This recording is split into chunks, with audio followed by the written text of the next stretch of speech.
जिस देश में सड़क से संसद तक बेटी बचाओ बेटी पढ़ाओ के नारे बुलंद किए जाते हैं, जिस देश में महिला आरक्षण को लेकर वोट बैंक और वाहवाही इकट्ठा की जाती है, जिस देश में हर साल महिला सुरक्षा के ऊपर कई बड़े बड़े नियम बनाए जाते हैं और वोट बैंक की राजनीति की जाती है, जिस देश में महिला मुख्यमंत्री, महिला राष्ट्रपति, महिला को बड़े बड़े पदों पर बिठाकर वोट बैंक बनाया जाता है और फिर उसी देश की महिला को न्याय पाने के लिए न्यायालय के चक्कर काटते काटते 7 साल बीत जाते। ये कहानी किसी एक महिला की नहीं है, बल्कि इस देश की हजारों महिलाओं का दर्द बयां करती है। तभी एक सवाल इस शासन और न्याय व्यवस्था के ऊपर उठता है कि क्या सच में महिला बचाई जा रही है या फिर बकाई जा रही है। आज बात उन्नाव की 2017 की उस घटना पर करेंगे जिसकी पीड़िता को इंडिया गेट से रातों रात माँ बेटी को इसलिए उठा दिया गया क्योंकि वो शासन से सवाल ना कर सके कि मेरे बलात्कारी बाहर क्यों। क्या इसलिए कि कोई वो आम आदमी नहीं, कोई रिक्शा चालक नहीं, कोई दिहाड़ी मजदूर नहीं, कोई किसान नहीं, वो एक राजनेता है इसलिए? नहीं तो गिरफ्तारी भी होती थी, बुलडोजर एक्शन भी होता था, जेल भी जाना पड़ता था और न जाने क्या क्या होता था। नमस्कार, मैं निर्भय ठाकुर। चलो इस उन्नाव की घटना को अब शुरू से शुरू करते हैं और जानते हैं कि इस घटना में क्या क्या हुआ था। 4 जून 2017 को एक 17 साल की लड़की ने आरोप लगाया कि बीजेपी के विधायक कुलदीप सिंह तोमर ने उसके साथ सामूहिक बलात्कार किया। यह आरोप कोई आम आरोप नहीं था, एक ऐसे व्यक्ति के ऊपर था जो अलग अलग पार्टियों से 4 बार का विधायक था और मौजूदा टाइम में बीजेपी से विधायक था। उत्तर प्रदेश के लखनऊ से सटा हुआ जिला उन्नाव का माखी गांव, वहां एक 17 साल की लड़की नौकरी के तलाश में इधर उधर भटक रही थी।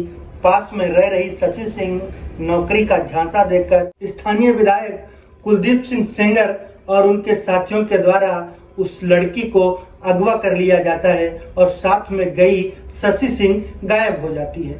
10 दिनों तक उस लड़की को गुमनाम रखा गया और उसी दौरान उस लड़की को नशीला पदार्थ पिलाकर उसके साथ गैंगरेप किया गया। तारीख थी 4 जून 2017 जब एक घटना घटी। पीड़िता के परिवार ने स्थानीय पुलिस में जाकर लड़की की गुमशुदगी की रिपोर्ट दर्ज कराई। लड़की को कुछ दिन बाद औरैया जिला में बरामद किया गया। इस घटना ने मामले को और संदिग्ध बना दिया। आरोप था कि परिवार के लोगों को डराया धमकाया जा रहा था। इसी बीच पीड़िता और परिवार के लोग जाकर स्थानीय पुलिस में इस घटना की रिपोर्ट दर्ज कराते हैं। रिपोर्ट दर्ज करने में देरी की जाती है क्योंकि मामला वहां के दबंग रसूखदार स्थानीय विधायक का था, इसलिए रिपोर्ट दर्ज होने में देरी हुई। बाद में जब रिपोर्ट दर्ज की गई तो सेंगर का नाम वहां से निकाल दिया गया। इसी बीच पीड़िता ने डीएम और मुख्यमंत्री को लेटर भी लिखे, लेकिन स्थानीय विधायक पावरफुल होने के कारण जांच में देरी की गई। 2017 का पूरा साल केस ठंडे बस्ते में पड़ा रहा। आरोपी खुलेआम घूमता रहा और धमकियों के भी मामले सामने। पीड़िता और परिवार का आरोप था कि पुलिस और सत्ता मिलकर आरोपी को बचा रहे हैं।